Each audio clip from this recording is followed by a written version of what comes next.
लाडकी बहीण योजना आणि या योजनेच्या संदर्भात 19व्या हप्त्याचं वितरण मागच्या वेळेच्या 18वा हप्ता जो होता डिसेंबर महिन्याचा, तर त्याचप्रमाणे अचानक वितरण होऊ शकतं का? म्हणजे 18व्या हप्त्याच्या संदर्भात तर GR पण आला नव्हता महिला बाल विकास विभागाचा आणि डायरेक्ट वितरण झालं होतं.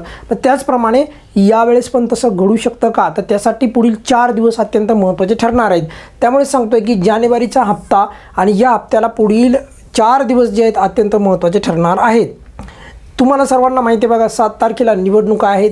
याच महिन्यामध्ये 7 तारखेला निवडणुका घोषित केलेल्या आहेत आणि मग त्यांचा निकाल पण घोषित होणार आहे 9 तारखेला. मग आता आपण जर एकंदरीत पाहिलं तर पुढचं याच्या अगोदरचा 18वा हप्ता जर पाहिला आपण, डिसेंबर महिन्याचा 18वा हप्ता, तर तो जो आहे 1 ते 2 दिवस अगोदर वितरित करण्यात आलेला होता. मग त्यावेळेसच्या प्रमाणे जर यावेळेसचं वितरण जर झालं तर विचार करा, 7 तारखेला निवडणुका आणि याच्या अगोदर जर का वितरण झालं 1-2 दिवस, तर त्याच्यामुळे सांगतो की पुढील 4 दिवस अत्यंत महत्त्वाचे ठरणार आहेत. मग आज तर किती तारीख आहे? आज सोमवार आहे, आज 2 तारीख आहे. 3, 4, 5 आणि 6 म्हणजे हे जे तारखा आहेत, म्हणजे 3 ते 6 ह्या 1, 2, 3, 4 ही 4 दिवस जे आहे अत्यंत महत्त्वाचे ठरणार आहेत वितरणाच्या संदर्भात. जर ह्या 4 दिवसामध्ये जर वितरण झालं तर विना GRचं पण वितरण होऊ शकतं. पण जर वितरण पुढे गेलं तर मात्र वितरण नंतर लांबू शकतं. ही बाब पण तुम्हाला मी क्लिअर कट सांगायला आहे. कारण की बघा, नंतर 9 तारखेला तर निकाल जाहीर होईल, बरोबर? त्यावेळेस असेल सोमवार.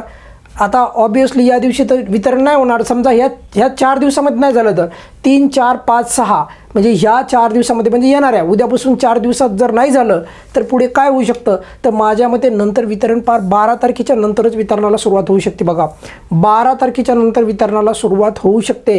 पण त्याच्यानंतर पण GR येणं, मग त्यानंतर अशा प्रक्रिया होऊ शकतात. पण जर अचानक जर वितरण सुरू झालं तर ते ह्याच तारखेच्या दरम्यान होऊ शकतं. पण सध्याच्या परिस्थितीचा विचार करता मला नाही वाटत की अशा गोष्टी यावेळेस घडतील. पण जर घडल्या तर फारच छान.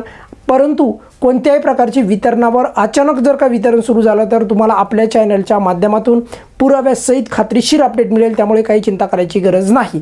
बऱ्याचशा लाडक्या बहिणींनी प्रश्न विचारलेला आहे की सर KYC दुरुस्ती प्रक्रियेसाठी काय करायचं आहे?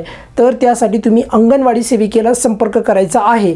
ज्या लाडक्या बहिणींचं अंगणवाडी सेविकेच्या जवळ आलेल्या याद्यामध्ये जर नाव आलं नसेल तर तुम्ही बालविकास प्रकल्प अधिकारी जे असतात CDPO, त्यांना म्हणजे पंचायत समितीचे तिथे असतात, तिथे त्यांचं ऑफिस असतं, तिथे त्यांना जाऊन संपर्क करा. म्हणजे जेणेकरून तुम्हाला तुमच्या KYC दुरुस्तीच्या यादीमध्ये का नाही नाव आलं ते त्यांना विचारा. सर्वात महत्त्वाचं म्हणजे बघा, या व्हिडिओमध्ये आपण इथेच थांबणार आहोत. परंतु पुढचे 4 दिवसामध्ये जर वितरण झालं तर विना GRचं पण वितरण होऊ शकतं. तर त्या पुढे वितरण गेलं तर 12 तारखेच्या नंतर जानेवारी हप्त्याचं वितरण ही होण्याची दाट शक्यता आहे. अगदी कमी शब्दामध्ये तुम्हाला मागच्या वेळेच्या 18व्या हप्त्याच्या संदर्भात जसं अचानक वितरण सुरू झालं होतं तर तसंच यावेळेस जर झालं तर 4 दिवसामध्ये झालं, तर अन्यथा 12 तारखेच्या नंतरच वितरण मग सुरू होऊ शकतं. या व्हिडिओमध्ये आपण इथेच थांबूयात. बघा, काही अडचण असेल तर व्हिडिओच्या खाली कमेंट्समध्ये विचारू शकता.